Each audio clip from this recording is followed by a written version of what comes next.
Assalamu alaikum.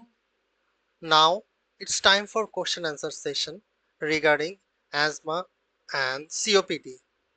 It's my third part of the video where I will discuss some question regarding asthma and COPD and some related topics. Hope you got the clean concept on that. Okay, first of all, look at this question.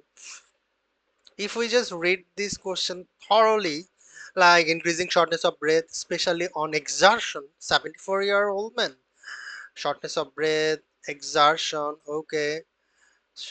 So he has cough with mucoid expectoration, especially in the morning. Okay, he the patient was hospitalized for CAP 2 years ago. Okay, he smokes a pack of cigarettes for 40 years and quit 2 years ago. So smoking history, aged patient, smoking history. Think about COPD. Okay, the patient's face is appearance ruddy and plethoric. The chest is barrel-shaped chest and increased anterior posterior span, and breath sound is diminished throughout, and the expiratory phase is prolonged. Hematocrit is higher, hemoglobin is higher. There is looks like a pattern of the COPD like emphysema. Okay, so it's a COPD and it's emphysema, and in here, which of the following intervals will have the maximum impact? L thought a long-term oxygen therapy like supplemental oxygen therapy, as he is hypoxemic, as he is hypoxic, so increase hypoproduction, increase hemoglobin, so supplemental oxygen should be given. This is a very good box. Now we should remember, like, there are something that reduces mortality. What are those? Smoking cessation, pulmonary rehabilitation, and nocturnal non-invasive ventilation if daytime hypercapnia. Nocturnal non-invasive ventilation if there is daytime hypercapnia, and lung volume reduction or lung transplantation for advanced disease. And for reduced hospitalization, long-term macrolide azithromycin, 3 days uh, a week, three weekly, 3 days, weekly 3 days for prolonged period, and phosphodiesterase 4 inhibitor for roflumilast. And the third one, like anti-IL-5 monoclonal antibody. um, these biologic agent, if eosinophilic and asthma overlap, on those cases, these are the things. It reduces hospitalization for patient with asthma exacerbation. So this patient long-term oxygen therapy is to be given. This patient long-term oxygen therapy is to be given because there is changes. And in here the most important thing, pulse oximetry. In pulse oximetry, oxygen saturation is 89% on room air, and ABG is not done here. So there are two criteria, like if arterial oxygen tension PaO2 is less than 55, and pulse oxygen saturation if SaO2 is less than 88% on room air with normal exertion or during sleep, and if PaO2 is less than 59, 80, and SaO2 is less or equal 89% in patients with polycythemia, secondary polycythemia, hematocrit is more than 55, give long-term oxygen therapy.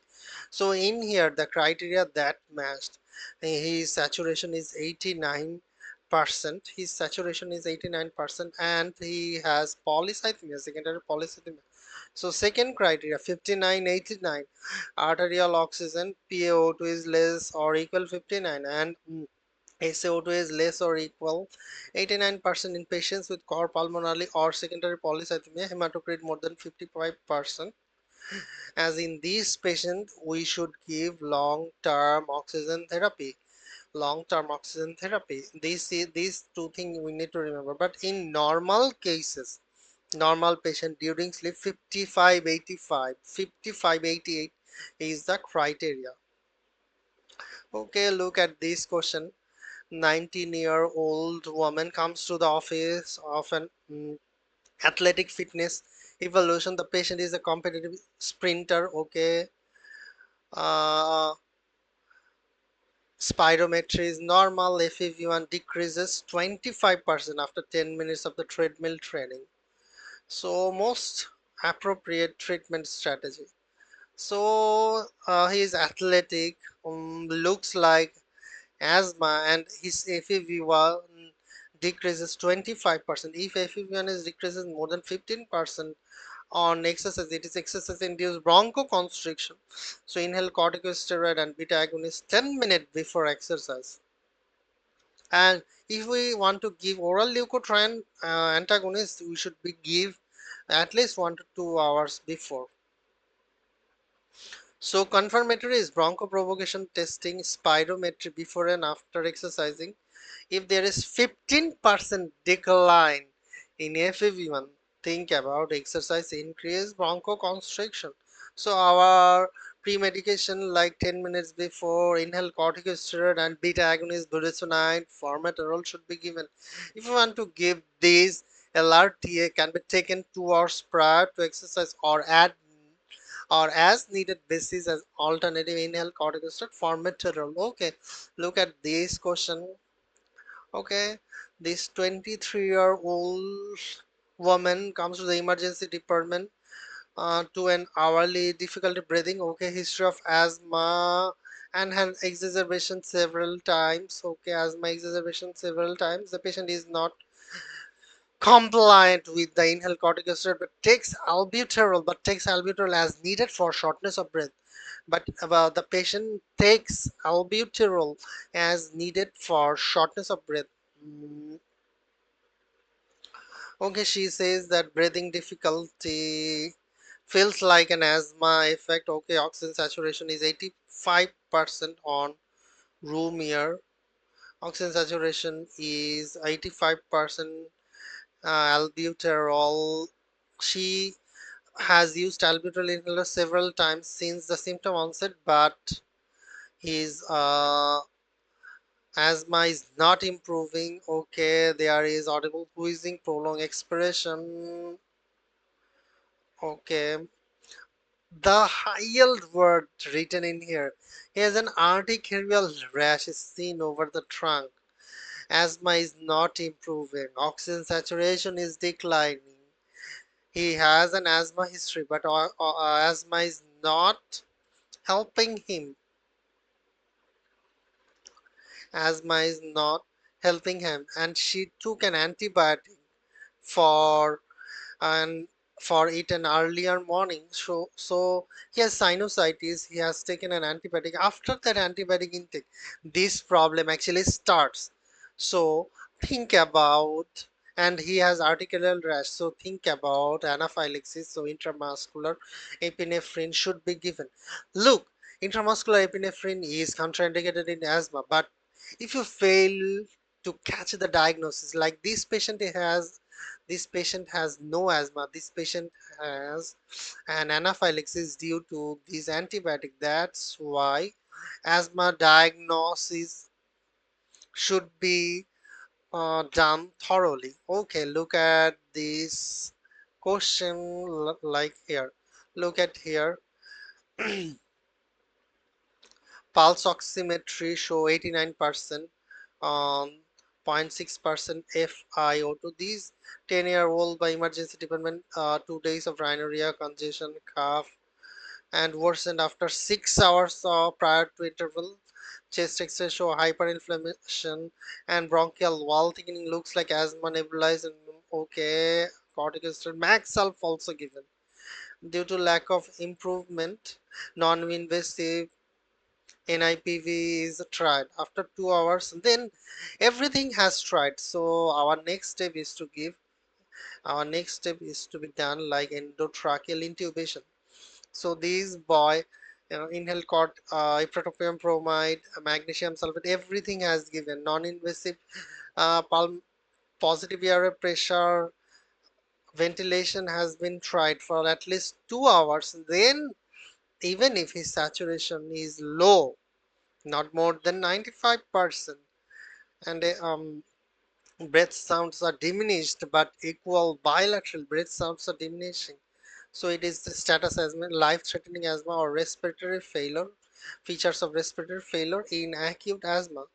So these are the features of respiratory failure in acute asthma. Endotracheal intubation should be done. Endotracheal intubation should be done. So in case of silent chest due to bronchospasm and elevated and even inappropriately normal PSU2, as in this patient, his PSU2 is elevated actually. Endotracheal intubation and initiate invasive ventilation. Invasive ventilation. Okay, look at this question.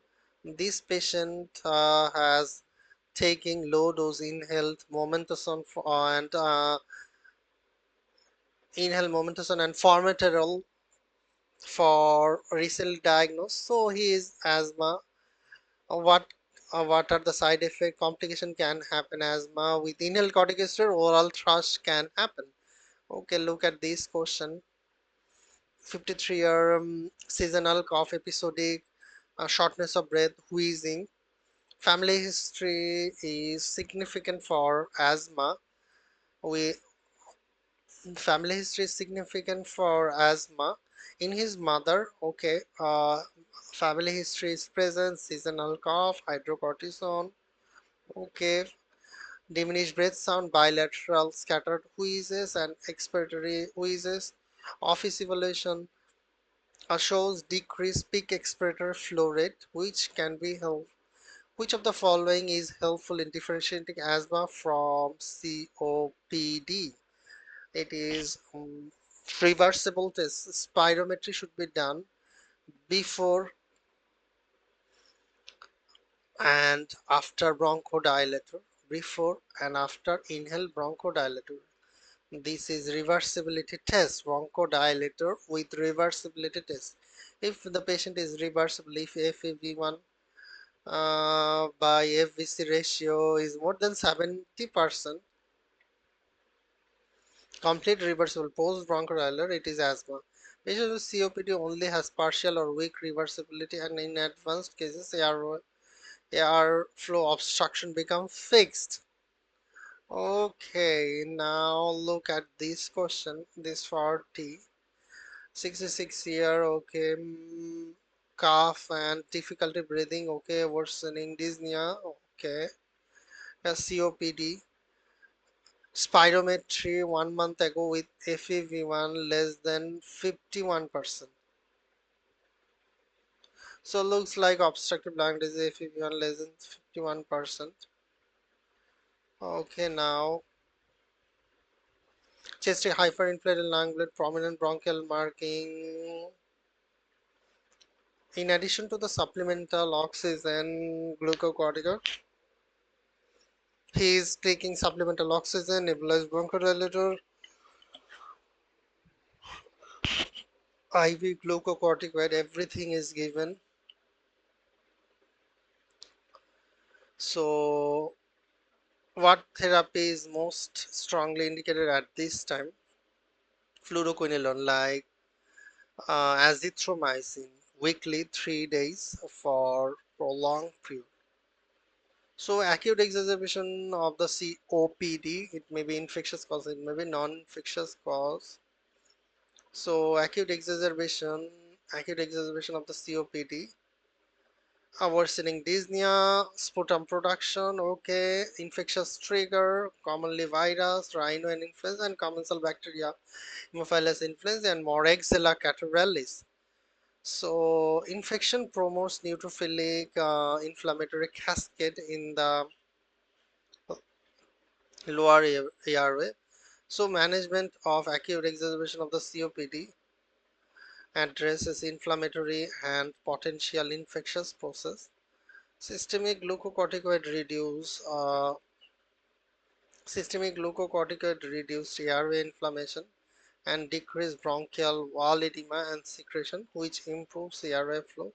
And antibiotic reduces the bacterial burden. Antibiotic reduces the bacterial burden to dampen the ensuing inflammatory response and generally reversed reserved for patients with severe acute exacerbation of the COPD requiring hospitalization and those with grossly purulent sputum and those with grossly purulent dark green malodorous sputum. So inflammation, so in these cases like respiratory fluoroquinolone, oxyfloxacin, levofloxacin, and third generation cephalosporin, ceftriaxone, cefuroxime are appropriate for initial secretion. Although macrolides azithromycin offer beneficial anti-inflammatory effect, they have relatively poor activity against typical bacteria and are not recommended as monotherapy for severe acute exacerbation of the COPD. So this part, like, so that's the thing in case of acute exacerbation of the COPD. Okay, now, okay, next question. Look at here. The 71-year-old woman comes to the emergency department. Why? Vomiting, palpitation. Okay. She's taking ciprofloxacin for her lower respiratory tract infection diagnosed 5 days ago. She is on inhaled tiotropium, oladetrol, theophylline, apixaban, simvastatin. Okay. The patient hypotension, tachypnea, tachycardia. The patient is restless and a neurological examination shows diffuse coarse tremor. Breath sounds are mildly decreased throughout. ECG show atrial fibrillation. ECG show atrial fibrillation and interrupted by frequent runs of non-sustained ventricular tachycardia. Which of the following is likely to establish the diagnosis? Okay, if we do serum drug level, then we can diagnose this patient. What what is actually causing this problem? Why she is feeling that restless? What is his problem? Look at her drug taking history. She's taking tiotropium, theophylline, apixaban. Tiotropium, theophylline looks like she has COPD, and medical history already told that she has COPD. and and in COPD, exacerbation can happen when there is infection, and exacerbation can happen due to this theophylline toxicity. This theo as she's take as she has started taking ciprofloxacin, which is an enzyme inhibitor. It actually the ciprofloxacin, which is an enzyme inhibitor, and excess concentration theophylline acts an adenosine receptor antagonist similar to caffeine. This is throughout this is thought to account for its CNS tremor, seizure, cardiac tachyarrhythmia, gastrointestinal vomiting, and toxicity. And its phosphodiesterase inhibitor activity can also cause hypotension via excessive peripheral vasodilation. Diagnosis of toxicity can often made clinically and is confirmed by serum theophylline level. If you so this patient with COPD now tremor, it's uh, because of his drug theophylline, and this theophylline toxicity happens due to inhibiting of the clearance or inhibiting of the hepatic clearance due to recent add due to recent addition of ciprofloxacin, which is an CYP450 inhibitor. And okay, now look at this question. This patient has long-standing history of nasal congestion, frontal headache, nasal polyp, nasal congestion, frontal headache, nasal polyp, removal of removal a year ago. Okay, she experiencing chest tightness, wheezing. The patient has noted that symptoms worsens after she takes over the counter analgesic. She has no pets. There have been no changes on the environment. She does not use tobacco, alcohol, which is the main driver of these symptoms. Leukotriene is the main driver of this syndrome. So this patient has aspirin exacerbated respiratory aspirin exacerbated respiratory disease. She is taking over the counter analgesic, and aspirin is one of the over the counter analgesic used by people.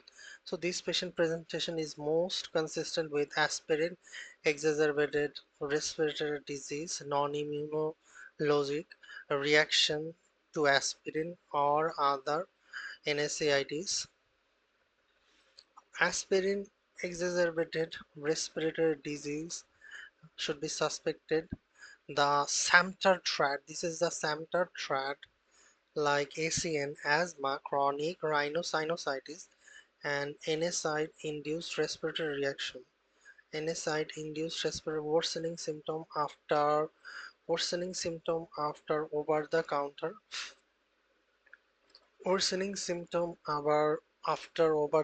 analgesic.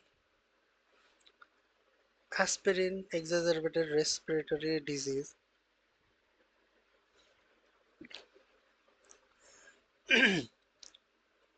Pathogenesis involves increased production of the pro-inflammatory leukotrienes and decreased production of anti-inflammatory prostaglandin,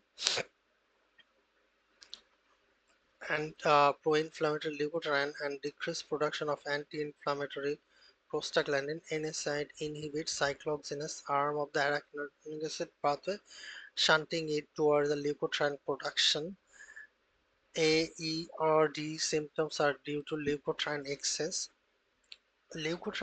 and mimics asthma and rhinosinusitis flare that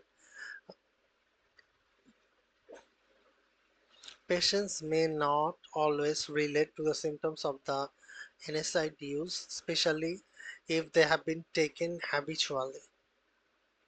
As people are taking habitually, so they cannot say this. So some patient may exhibit dramatic symptoms like facial flushing, urticarial eruption, angioedema, anaphylactic reaction, bronchospasm, hypotension, usually 30 minutes to 3 hours after NSAID injection.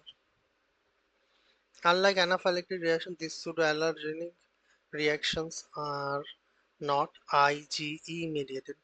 And treatment include avoidance of NSAID. If NSAID is absolutely required, desensitization is sometimes necessary. Xylitol, Montelukast can improve respiratory and nasal symptoms. Okay.